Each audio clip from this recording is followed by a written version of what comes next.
Mesiata Dishmaya, Masechet Zvachim, Dafkuf, Yutchet, nous commençons à la 10e ligne, Amarmar, Rabbi Shimon Omer. Il nous restait donc à expliquer dans la Braïta que nous avons vu quels étaient les korbanot qui étaient sacrifiés sur la Bama Gdola et la Bama Ktana. Il nous restait à expliquer Rabbi Shimon. Rabbi Shimon avait dit dans la Braïta que nous avons étudié l'Afkuf Yudzain Amud Aleph.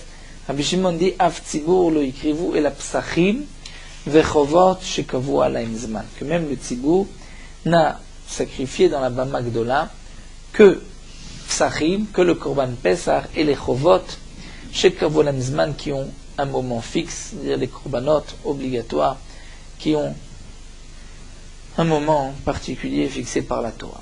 Maïtama de Rabbi Shimon demande l'Agma quelle est la raison de Rabbi Shimon. Dirtiv, c'est marqué Vayasu Bnei Israël et à Pesach Bagilgal. C'est marqué que les Bnei Israël ont fait le Korban Pesach à Gilgal. Rabbi Shimon pose la question Pshita. C'est évident que les Bnei Israël ont fait le Korban Pesach. C'est une mitzvah de la Torah de faire le Korban Pesach. À Gilgal, il y avait donc un Mishkan. Pourquoi ne pas faire de Korban Pesach? Elle a, répond la Gemara, Hakamash Mana. En vérité, ce que le Passouk vient nous enseigner, c'est que des Chovot ken Pesach ou des Karev.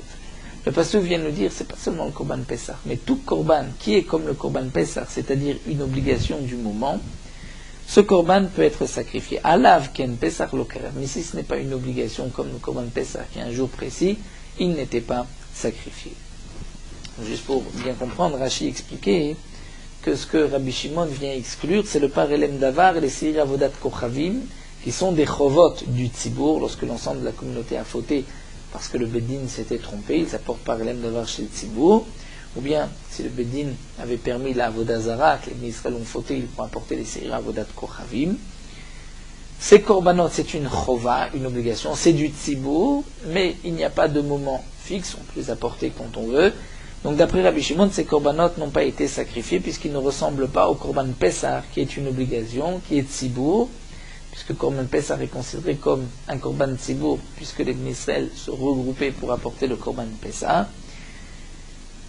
Babé Knufia, tous les Bnei Israël étaient présents, mais le korban Pesach avait un moment fixe. Donc le pasuk nous dit seulement un korban qui ressemble au korban Pesach. Ve'edar.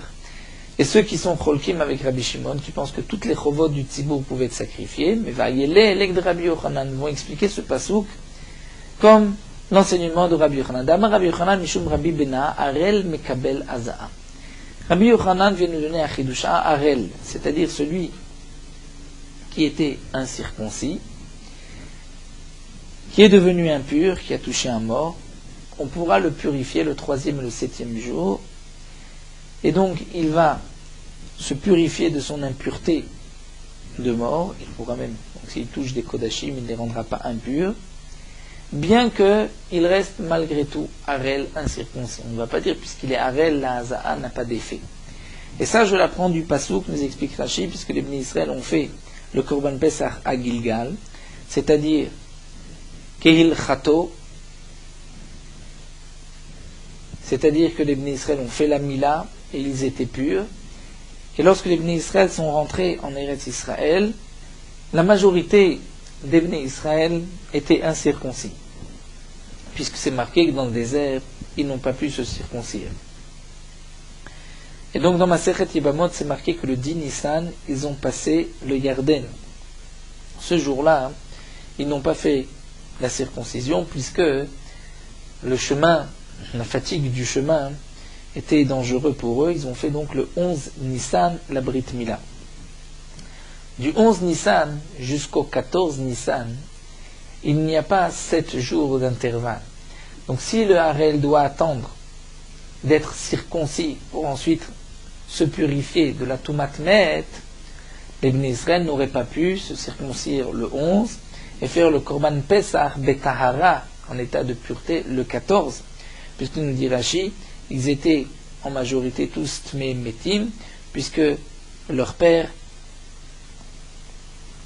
des Bnei Israël sont morts pendant les 40 ans du désert. Donc obligatoirement que malgré leur harlout, malgré qu'ils n'étaient pas circoncis, on a pu les purifier en aspergeant les cendres de la vache rousse sur eux. Donc on voit que même celui qui est Harel peut se purifier avec les cendres de la vache rousse. Ça, c'est ce qu'on apprend de ce pasuk. La Gemara continue, Tane, Tana, Kame de Ravada Barava.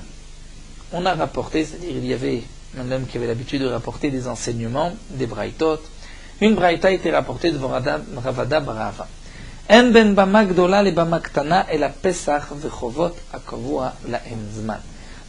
La différence entre la bama gdola et la bama ktana, c'est le korban pesach qui pouvait être sacrifié sur la bama gdola, donc là où se trouvait le mishkan, et pas sur la bama ktana. Et aussi chovot akavua la emzman, les chovot, les obligations qui dépendent du temps, comme un korban tamid ou un korban moussaf, qui est une obligation qui a un temps précis, et on exclut, donc comme avait expliqué Rashi dans la Mishnah, puisque c'est d'après Rabbi Shimon cette braïta, on exclut le parelem davar shel tzibur ou le seiré avodat kochavim. Il y a d'ailleurs une girsa sur le côté, d'après même le shita mekubetzet, que Amarle de Amar Lechamane Rabbi Shimon hi, que l'auteur c'est Rabbi Shimon. Amarle, donc Ravada Barava lui a dit, Tetargem matnitecha beolat chova, deika olat nedava. Cette Mishnah que tu expliques, Chovot akovua lemzman, qui était sacrifié sur la bama ou gdola, tu vas expliquer qu'il s'agit d'une olat chova, comme par exemple le korban ola, du korban tamid ou d'un korban moussaf. Mais on ne parlera pas d'un korban khatat. Pourquoi? Parce que ici, la Mishnah fait une différence entre bama gdola et bama ktana.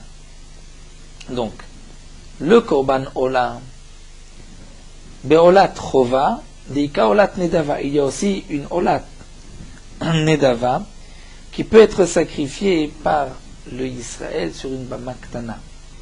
Si on fait ici une différence entre la bama gdola et la bama ktana, c'est qu'on veut parler d'un même korban qui ici peut être sacrifié et pas là-bas. Donc il faut parler d'un korban qui peut se trouver dans les deux bamot.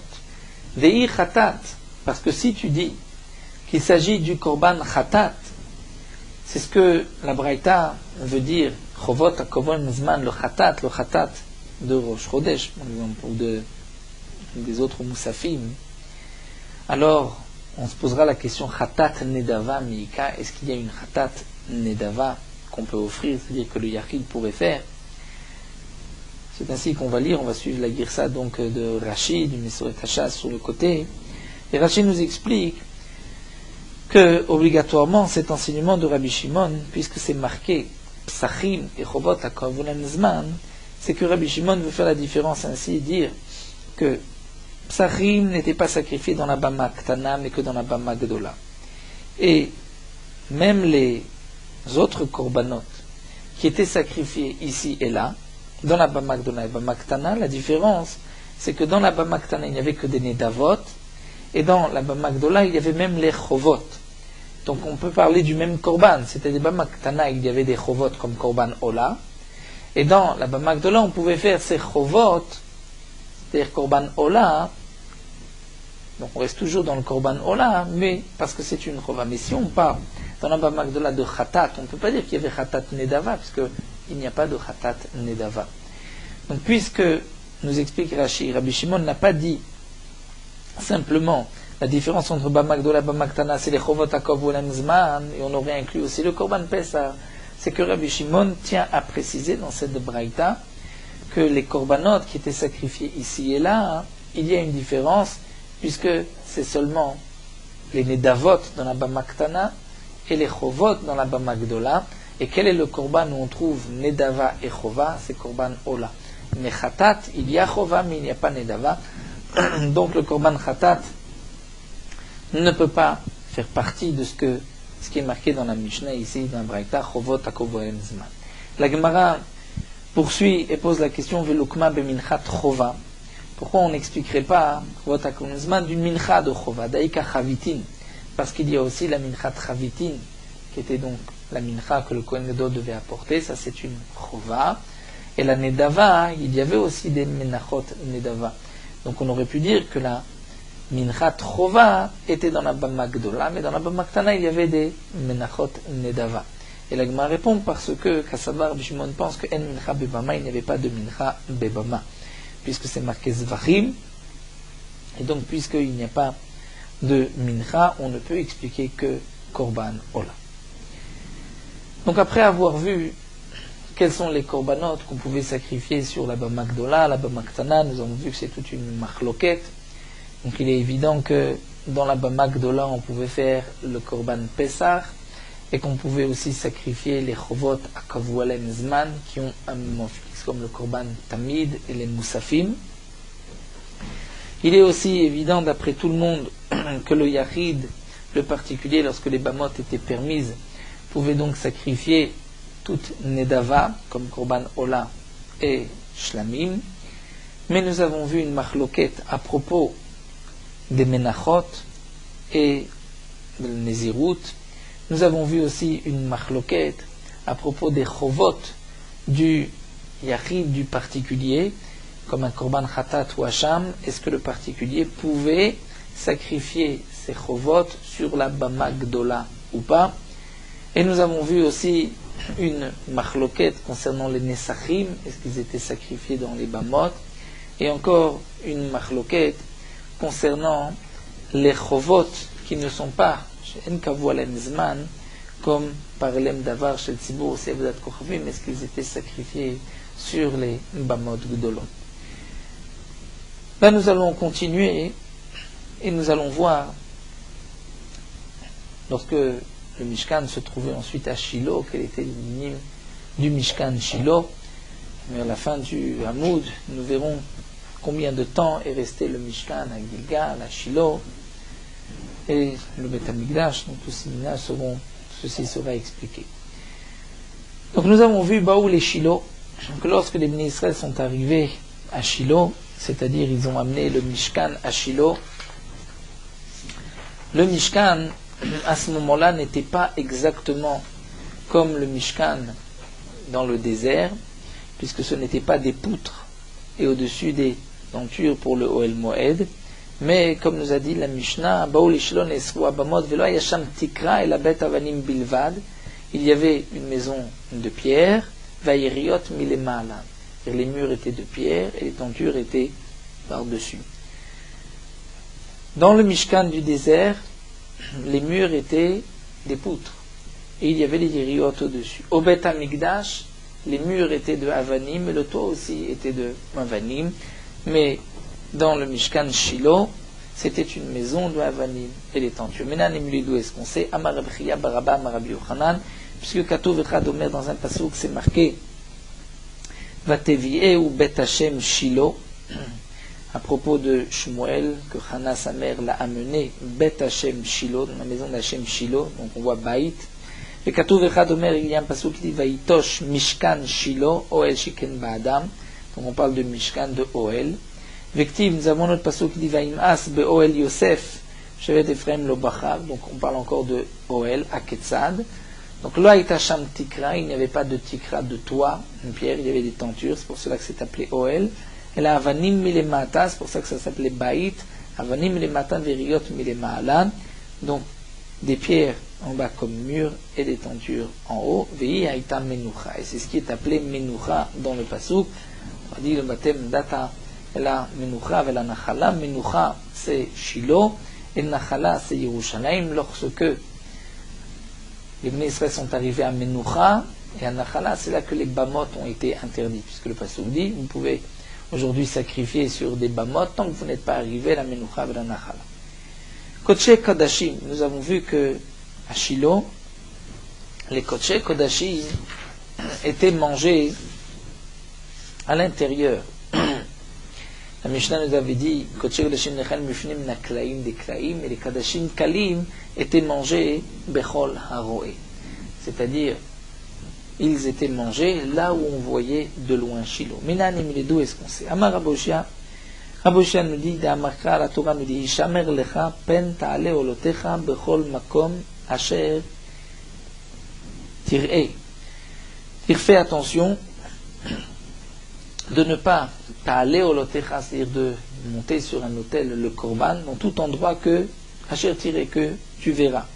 De là j'apprends, Bechol makom asher tiré yata ma'ale, dans les endroits où tu vois, c'est-à-dire où tu vois de loin Shiloh, tu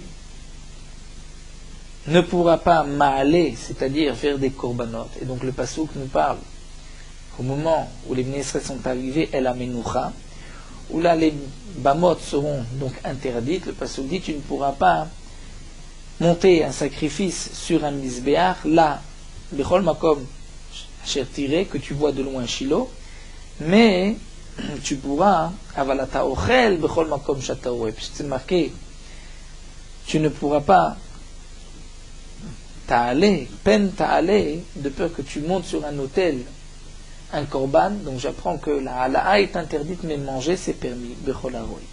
La Gemara continue. Emma, peut-être qu'on pourrait dire bechol makom shtaroy atamale, avalata zover bechol makom shitire. Peut-être que la Torah vient ici permettre autre chose.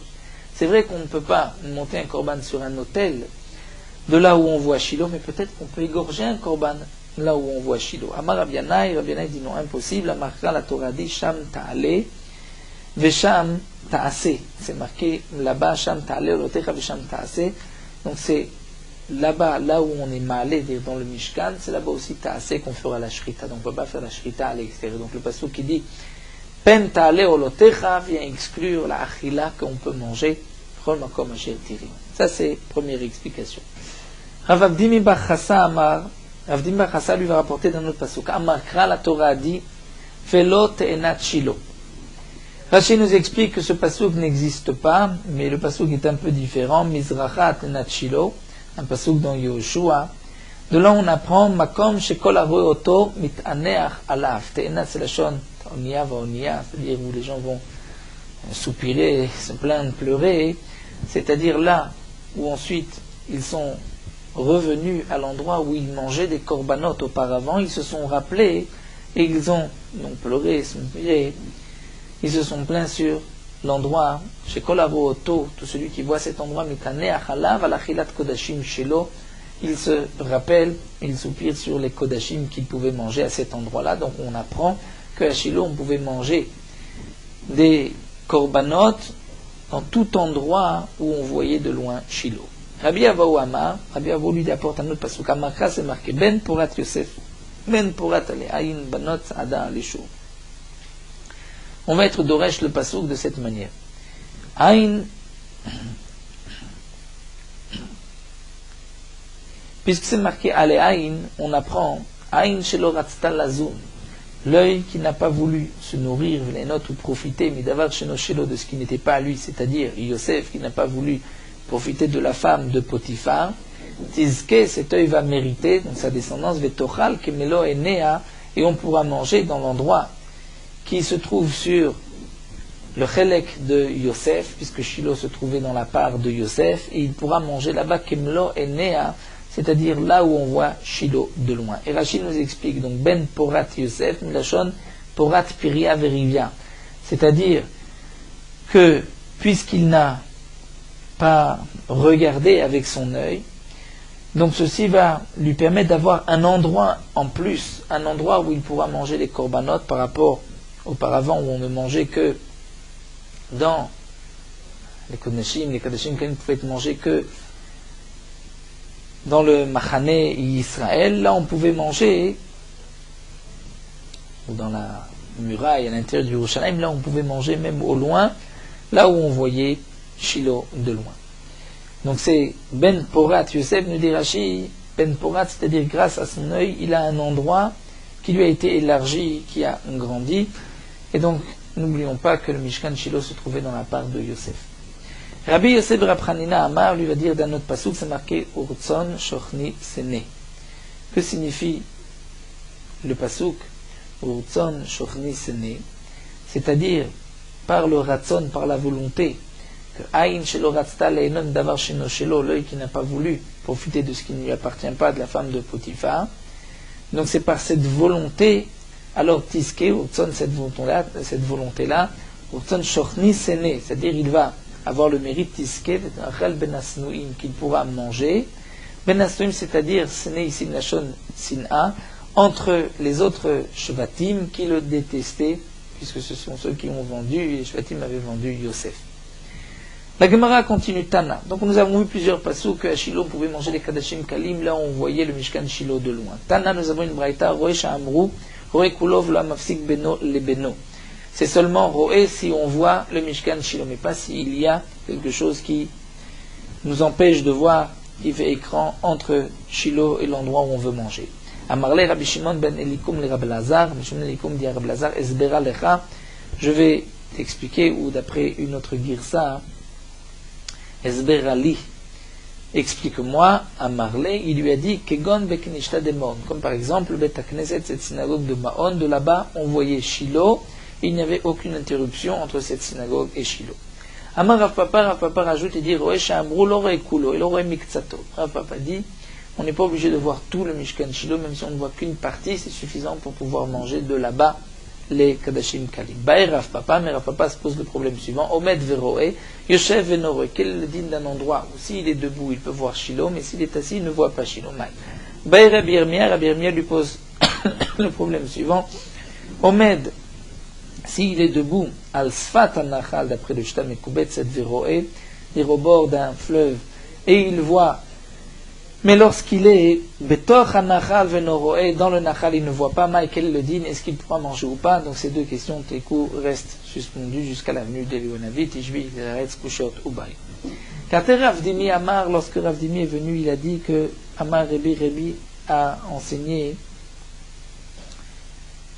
d'après le Shtam Mekubet, on enlève Rebi, donc Amar Rav Dimi a dit, ou Rebi a dit, donc Bishlosham Mekomot Shalta Shrina d'Israël, dans 3 endroits, la Shrina, la présence divine, a résidé parmi les Bnei Israël. Beshilo, parce que Mishkan se trouvait à Shiloh, à Nov et Givon, et Bet Olamim, dans le Bet Amikdash. Bet Olamim, Bet Amikdash. Bekulan, lo Shalta, il a Bechelek Binyamin. Donc dans ces 3 endroits, la Shrina n'a résidé que dans la part de Binyamin, Shnema, comme c'est marqué, Chofef Alav Kolayom. C'est-à-dire, Kol Chafifot, le Bechel Kosh Binyamin. Là où la Shrina, ce Frodé, vient se trouver à côté des Bnei Israël, c'est toujours dans le Chelek de Binyamin, puisque Chofef Alav Kolayom, c'est un passage qui est marqué à propos de Binyamin. Donc seulement dans la part de Binyamin. Kazil Abaye, lorsque Abaye est parti, a été Amra Kamed et Rav Yosef, il a rapporté cet enseignement de Rav Yosef. Amar et Rav Yosef a dit Chad bara havele le Kailil velo mitkan. Dire Kailil était le père de Abaye, nous dit Rashi. Et donc Rav Yosef s'étonne et dit un seul fils il avait, donc ce Kailil velo mitkan. Et celui-ci, donc Abaye, n'est pas Metoukan, n'est pas parfait, puisque il s'est trompé en disant que la Shrina n'a résidé que dans la part de Binyamin, puisque c'est marqué Ve'aktiv, c'est marqué dans le pasuk Vaïtosh, Mishkan Shiloh. Kadosh Baruch Hu a laissé le Mishkan de Shiloh, et il est marqué aussi Vertiv. C'est marqué dans le pasuk Vaim'as be'oel Yosef ou Beshevet Ephraim lo bacha. Donc il a eu en dédain la tente de Yosef, ou Beshevet Ephraim il n'a pas choisi. Donc on voit que si Akadosh Baruch Hu a abandonné Mishkan Shiloh et c'est marqué Vaim'as be'oel Yosef, c'est donc dans le même Perik Teilim Ain Chet, c'est que Mishkan Shiloh se trouvait dans la part de Yosef. La Gemara, on reprend Maravada, Maïka Kachele, quelle est la question que pose ici Rav Yosef, Dilma, Shechina, Bechelek Binyamin, Vesanedrek Gdola, Bechelek Yosef. Peut-être qu'on peut expliquer les deux psukim. Dire la Shechina se trouvait, le Kodesh HaKodashim, où était posé le Aaron, c'était dans la part de Binyamin. Et le Sanedrek Gdola était dans la part de Yosef. Et donc un pasuk nous parle de la Shechina, et l'autre pasuk du Sanedrin, Midematzinu, puisqu'on a vu aussi Bebet Olamim, dans le Bet Amikdash, des Shechina, Bechelko chez Binyamin. Le Kodesh HaKodashim était dans la part de Binyamin, alors que le Sanhedrin était Bechelek Yehuda. Amarle, alors il lui a répondu, Achi Ashta, c'est pas la même chose. Atam, Mikrvan Nachalot Gabe Adade. Là-bas, les Nachalot, c'est-à-dire dans le Bet Amikdash, il y avait une Nachala qui était à côté de l'autre. C'est-à-dire Chelek Binyamin et Yehuda se trouvaient collés une part à côté de l'autre. Mais Acham, Mikrvan, mais ici, dans Shiloh, nous dit Rashi, est-ce que la part de Shiloh, donc Shiloh qui était dans la part du Yosef, et Gvoul, et la frontière de l'héritage de Binyamin n'était pas à côté. Donc comment est-ce possible que si le Mishkan Shiloh, qui se trouvait dans la part de Yosef, comment peut-on dire que la Shrina a résidé dans la part de Binyamin, puisque ce n'était pas à côté pour dire qu'une partie du Mishkan était dans Binyamin et une partie chez Yosef?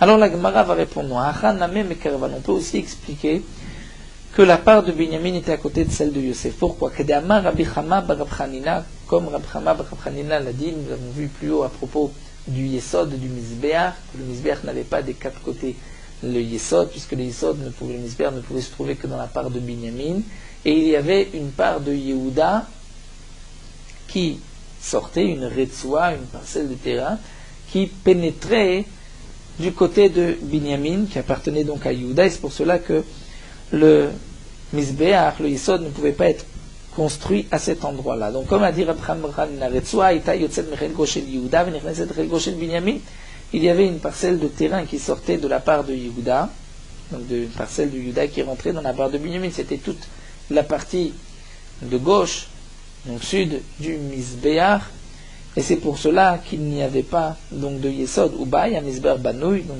là-bas se trouvait le Mizbeach, Veya Binyamin Hatzadik Mitztaer Alea Lebol'a, et Binyamin Hatzadik était Mitztaer, son frère était peiné, il voulait prendre aussi cette part, la vallée, la recevoir, avant que le Mizbeach soit construit entièrement avec le Yesod des deux côtés, des quatre côtés. Donc à Chiname, on répondra qu'à Shiloh, Retzoua ita yotzet mechelko shel Yosef lechelko shel Binyamin. On pourra dire qu'il y a peut-être une parcelle de terrain qui sortait de la part de Yosef dans la part de Binyamin. Vaïno dirtiv, et c'est ainsi qu'on comprendra le Passouk qui a dit, le Passouk que nous avons vu plus haut, Ta'anat Shiloh, c'est-à-dire Ta'anat, aussi Milachon Taoniya, nous dit Rashi, où Binyamin souffrait, voulait aussi avoir cette parcelle de terrain. Donc on peut expliquer les deux psukim, il n'y a pas de contradiction.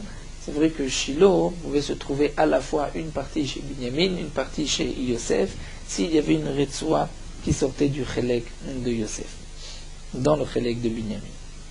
Alors l'Agma nous dit que Tanaï, c'est en vérité une marloquet Tanaïm. Ce qui est marqué Chofef Alav, Kol Hayom, ou Ben Ketef Avshachen, un passage qui est marqué à propos de Binyamin. C'est marqué Chofef Alav, c'est Migdash Rishon.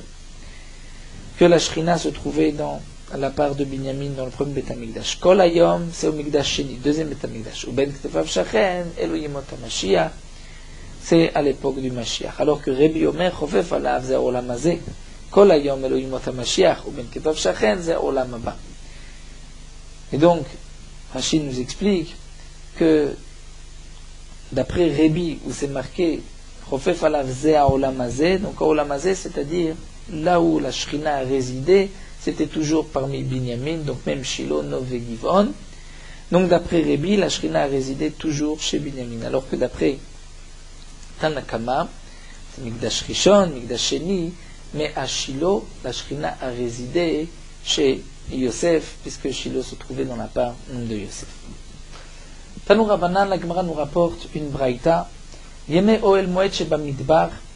Combien de temps est resté le Ohel Moed, le Mishkan, dans le désert? Arba'im Shana Chaser Achat. 39 ans, 40 moins 1, 39 ans. Yeme Ohel Moed Sheba Gilgal. Le Mishkan se trouvait à Gilgal pendant Arba Esre Shana, pendant 14 ans. Sheva Shekifshu et Sheva Shechilku, pendant les 7 années de la conquête et les 7 années du partage. Yeme Ohel Moed Shebenov et Givon. Ensuite, il y a eu une période intermédiaire donc de Shiloh que nous allons voir de 369 années. Et les années du Ohel Moed chez Nov et Givon, se trouvaient à Nov et Givon, étaient de Chamishim Besheva de 57, Nishtaïrou les Shiloh.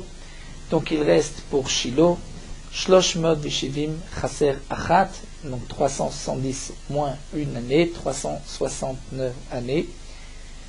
Et comme nous allons le voir, quel est exactement le calcul. La Gemara va expliquer le calcul, mais on se base sur un pasouk où c'est marqué que Shlomo HaMelech a construit le Beth Amikdash 480 années après la sortie d'Égypte.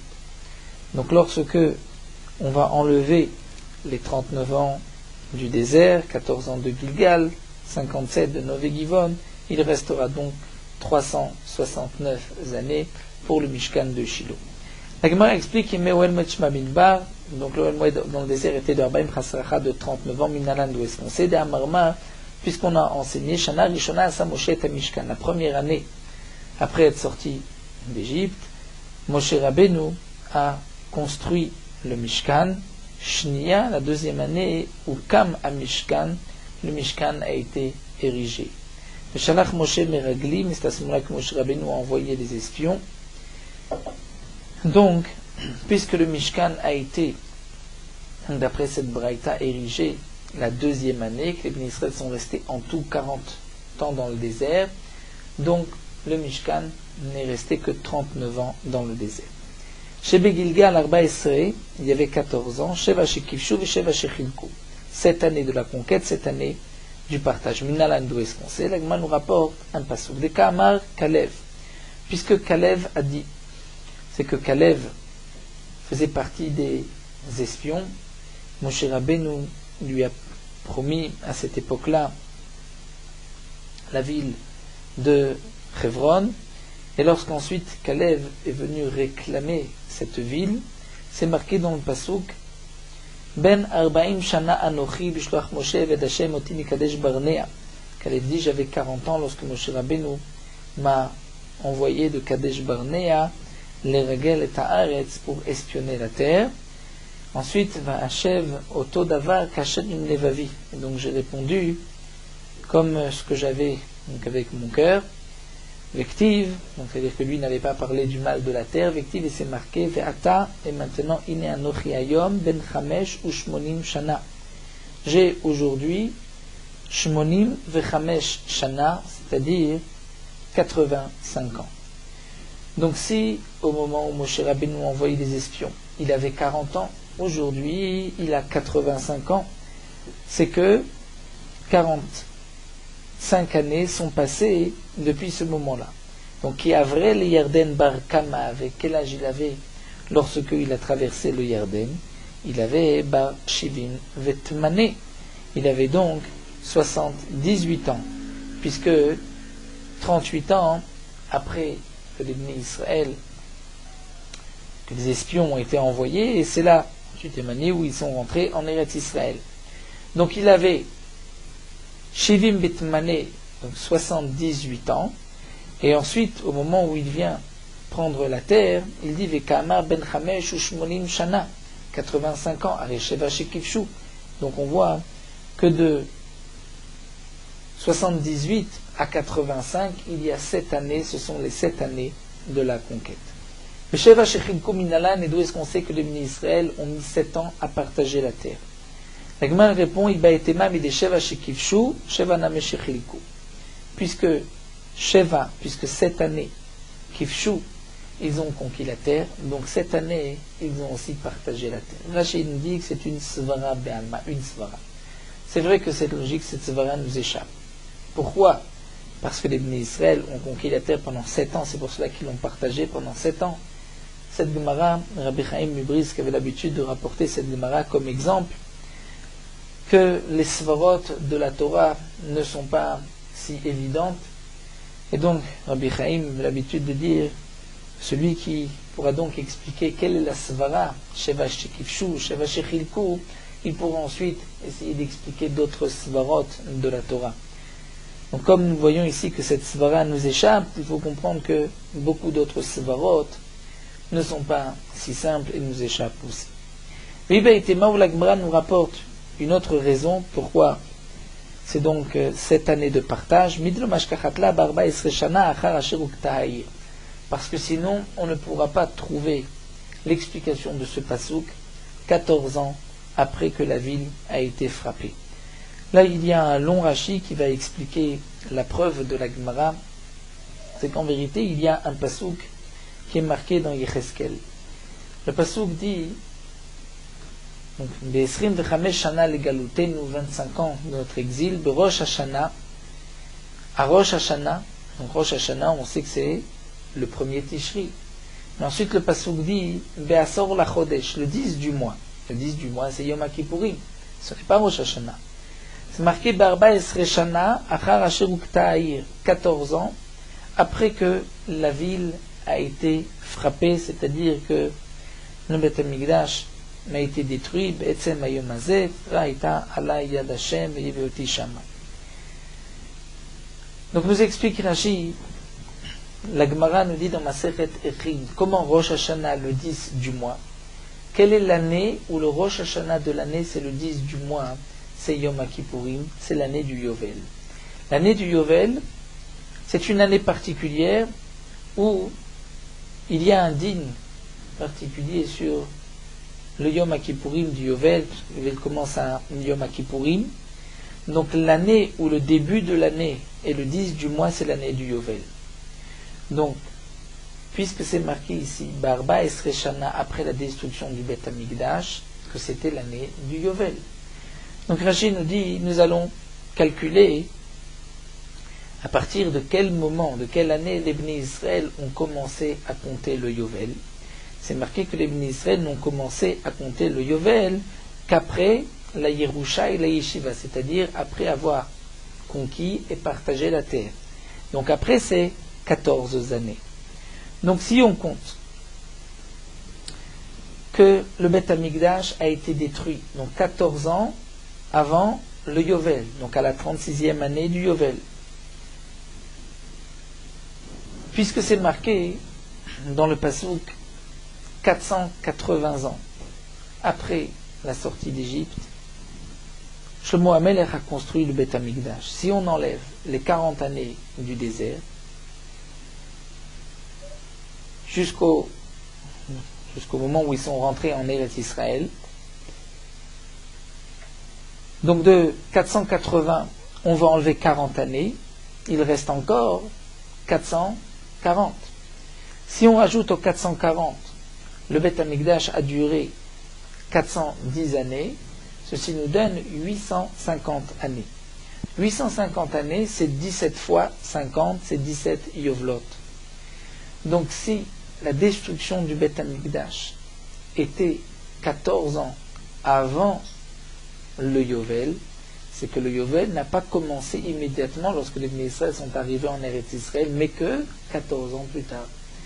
Et donc, si c'est 14 ans, et nous savons que les Bnei Israël ont mis 7 ans à la conquête, donc on est obligé de dire qu'il y a eu 7 ans de partage, et que c'est après ces 7 ans, donc 14 ans après être rentrés en Eretz Israël, que les Bnei Israël ont commencé à compter le Yovel. Donc, si on reprend 480 années depuis la sortie d'Égypte, et encore 410 années où le premier Beth Amikdash était Kayam et resté, donc ça nous donne en tout 410 et 480, nous sommes à 890. Si on enlève 40 années du désert et encore on enlève 14 ans avant le début du Yovel, donc à ce moment-là, on trouvera effectivement qu'il y a eu jusqu'à la destruction du Beth Amikdash 16 Yovlot et 36 années du 17e Yovel.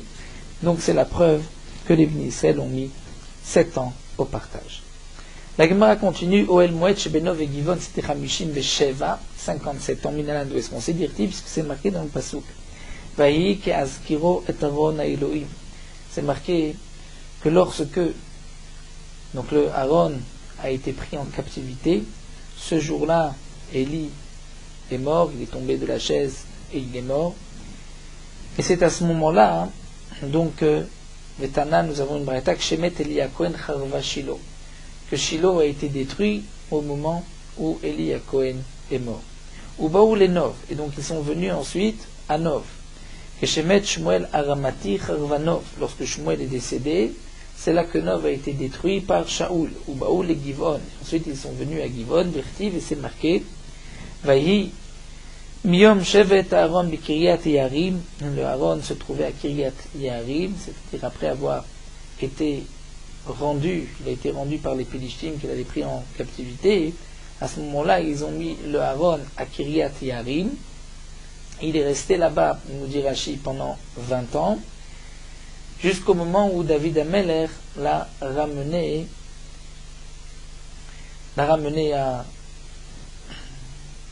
venait à Yerushalayim. Et donc, on continue dans le calcul des années. Donc c'est marqué dans le pasuk, Vayi miyom shebaron b'kriyat Yearim ve'irbo yamim vayi esrim shana. Il est resté 20 ans. Vayi na'u kol bet Yisrael achrei Hashem. Donc les Israël ont suivi Akadosh Baruch Hu. Donc année esrim shana. Nous avons donc ces 20 ans. Dans ces 20 ans, il y a Eser shana chez Malach Shmuel be'atzmo. Pendant 10 ans, c'est Shmuel qui était donc le roi à partir du décès de Élie jusqu'au moment où Shaoul est devenu roi. Donc Shmuel était roi pendant 10 ans. Il y a eu Shana chez Malach Shmuel ve Shaoul, une année où Shmuel et Shaoul, tous les deux étaient rois, c'est-à-dire que Shaoul était roi, mais il suivait à chaque fois les conseils de Shmuel jusqu'au moment où il a fauté Shaoul au maasé de Agag avec Amalek. Et c'est là que Shmuel s'est séparé de Shaoul. Et Shmuel n'a plus retrouvé Shaoul, et Shaoul est resté ensuite Shtaim, chez Malach Shaoul est resté 2 ans. 2 ans où lui tout seul était roi. Donc nous avons 10 ans de Shmuel, une année Shmuel et Shaoul, 2 ans de Shaoul, ça nous donne 13 ans, Vesheva de David, et 7 années de David, puisque David a Melech, comme c'est marqué dans le pasuk, Dirti Vayamim Hashem Malach David al Israël, même Shana, David a Melech a donc été roi pendant 40 ans, Bechevron Malach Sheva Shanim, 7 années à Chevron, et ensuite, comme c'est marqué dans le pasuk, Ushloshim Veshalosh Shana, au Yerushalayim Malach, il a été roi à Yerushalayim pendant 33 ans. Donc on rajoute les 7 années de David Ameler, ça nous donne 20 ans. On va rajouter ensuite les 33 années de David Ameler, où il était roi à Yerushalayim, ça donne 53 ans. Et le pasuk nous dit, Ubishlomo ktiv, Vayechel Livnoto, Livnot. C'est marqué, il a commencé Livnoto, Livnot, de construire Bachodesh Hasheni, Basheni Bishnat Arba le Malchuto, la 4e année de son règne. Donc, on rajoute 53 années, 4 ans du début du règne de Shlomo avant qu'il ait construit le Beth Amikdash. Donc, ça nous donne en tout 57 ans, 53 et 4 ans, 57 ans, où le Mishkan se trouvait à Nové-Givon. Et donc, il nous reste de ce calcul, Nishtairu, les Shilo, Shloshmot, Veshivim, Chaserachat, c'est-à-dire, depuis la sortie d'Égypte, si on compte 480 ans jusqu'au moment où Shlomo HaMelech, jusqu'à la construction du Beth Amikdash, donc nous avons 480 ans, on enlève 40 ans du désert, on enlève les 14 années de Gilgal, on enlève les 57 de Nov-Vegivon, il nous reste 369 années où le Mishkan se trouvait à Shiloh. Nous allons nous arrêter ici, et puis nous terminons sur Morot Alachad Afkouf Yutret. Il est interdit de parler entre le moment où on a dit la beracha et le moment où on va manger, ne serait-ce qu'un seul mot, puisque la parole est une interruption entre la bracha et le moment où on goûte ou mange l'aliment. Et même de répondre Amen, on ne pourra pas. C'est-à-dire que si quelqu'un est attablé et il y a d'autres personnes à côté de lui, il a dit la bracha motzi lechem minaret, mais il n'a pas encore mangé, et que celui qui est assis à côté de lui fait aussi une bracha motzi lechem minaret, il ne pourra pas répondre Amen à cette bracha, étant donné que lui-même a dit la bracha sur ce qu'il va manger, il doit immédiatement manger. Et si on répondra Amen, seulement si lui ne dit pas la bracha, mais il s'acquitte d'une autre personne. Donc de même, si quelqu'un a fait la bracha sur un aliment et il a entendu un kaddish, kedusha ou barechu, il ne pourra pas répondre, il devra d'abord manger. Donc la bracha qu'on dit sur les aliments, c'est sur l'aliment qu'on va avaler et pas seulement qu'on va goûter. Donc on ne pourra parler qu'après avoir avalé un morceau du motzi. Et il est bon aussi de ne pas parler jusqu'au moment où on aura mangé le kazaït de pain. Bidi avad, si on a dit la bracha de hamotzi, et avant d'avoir goûté du pain, on s'est interrompu sans parler. On a marqué un arrêt, tant que notre esprit ne s'est pas interrompu. On attend de manger, même si on est resté longtemps, ce n'est pas un F7. Mais si on s'est interrompu par une parole, là il y a une différence. Si c'est une interruption d'une parole qui n'est pas en rapport avec le repas, il faudra refaire la beracha. Mais si on s'est interrompu par une parole qui concerne la Séouda, si par exemple après avoir fait la bracha de Hamotzi, il se rend compte qu'il n'y a pas de sel, donc il demande du sel, même s'il a parlé, il a demandé du sel, ou s'il demande qu'on lui amène une assiette, de fourchette, vers Bedi Avad, il n'est pas nécessaire de refaire la beracha, puisque cette parole fait partie, en vérité, de la Séouda.